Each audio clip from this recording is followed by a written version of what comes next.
एक सोने की चेन और 23 साल का इंतजार। अब से लेकर आज तक इस बालक को अपने बेटे जैसा पाला है। क्या गरीब किसान अपने बेटे को खो देगा? हर कहानी कुछ कहती है। आप देख रहे हैं जूनियर ड्रीम।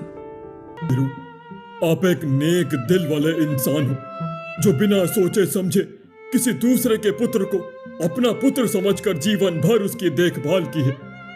आपका मेरे जीवन में बहुत बड़ा एहसान है। इसकी भरपाई मैं चाहकर भी नहीं कर सकता। सूर्या संजीवनी जड़ी बूटी लेकर जमींदार साहब को देता है। जमींदार साहब संजीवनी जड़ी बूटी पी लेते हैं। सूर्या की माताजी पिताजी प्रतीक्षा कर रहे होते हैं। एक सोने की चेन और 23 साल का इंतजार। पिताजी, माताजी, आप दोनों यहाँ कैसे आए? अब बेटा सूर्या, हमें मालूम चला कि आप कोकिला नदी के उस पार जाने वाले हैं, तो हम दोनों को आपकी बहुत फिक्र हो रही थी। इस कारण हम लोग यहाँ चले आए।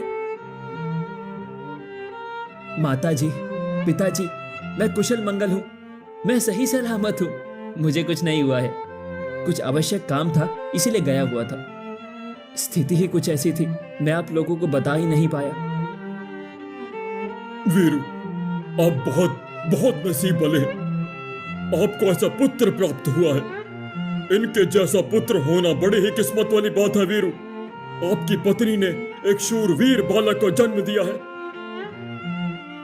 सूर्य हमारे लिए प्राण प्रिय है, किंतु जमींदार साहब, सत्य यह है कि सूर्य की माताजी ने सूर्य को जन्म नहीं दिया है। हम दोनों तो बस इसका पालन पोषण करते हुए आए हैं। क्या बोल रहे हैं आप लोग? आप लोग सूर्य के असली माता पिता नहीं हैं? साहब, 23 साल पहले की बात है। मैं जंगल किनारे खेत में कृषि कार्य कर रहा था। इस वक्त मैंने देखा कि एक बालक जो डर से भयभीत होकर वन से निकलकर मेरी ओर आ रहा था।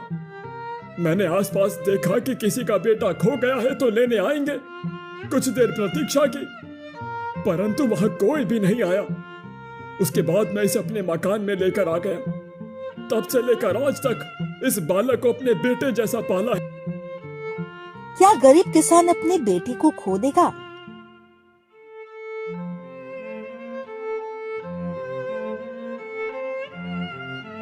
वीरू, क्या आप कुछ और जानकारी दे सकते हैं? उस बच्चे के समक्ष क्या क्या कुछ और भी था? कहने का तात्पर्य यह है, कोई वस्तु जिसको देखकर जाना पहचाना सा लगे।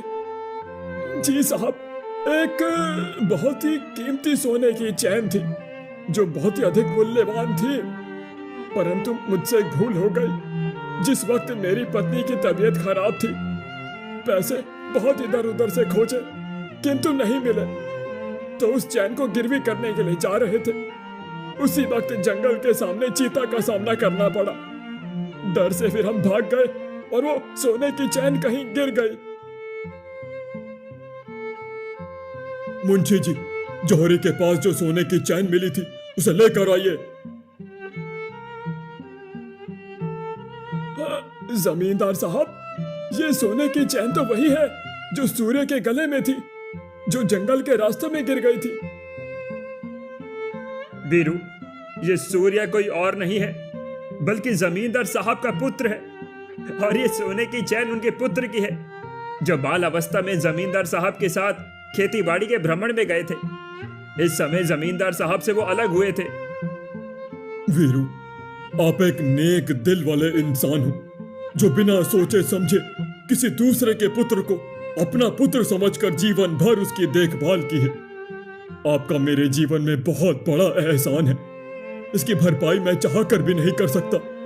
मैं अपने पुत्र से मिलकर बहुत अधिक प्रसन्नचित्त हूं, लेकिन मैं ये महसूस कर पा रहा हूं कि आप दोनों का भी मेरे बेटे से इतने सालों से लगाव बहुत अधिक है। इस कारण दूर होने का डर आपको बहुत अधिक सता रहा होगा। इस कारण मैं चाहता हूं कि आप दोनों पति पत्नी भी हमारे साथ ही मेरे परिवार। खून से बड़ा रिश्ता कर्म से बनता है।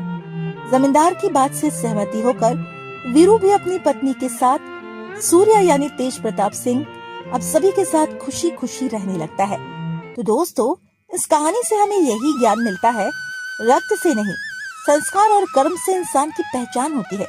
जो सही रास्ते पर चलता है, किस्मत खुद उसे उसके असली मुकाम तक पहुंचा देती है। ऐसी और कहानियों के लिए जूनियर ड्रीम को सब्सक्राइब करें। ऐसी और कहानियों के लिए जूनियर ड्रीम को सब्सक्राइब करें।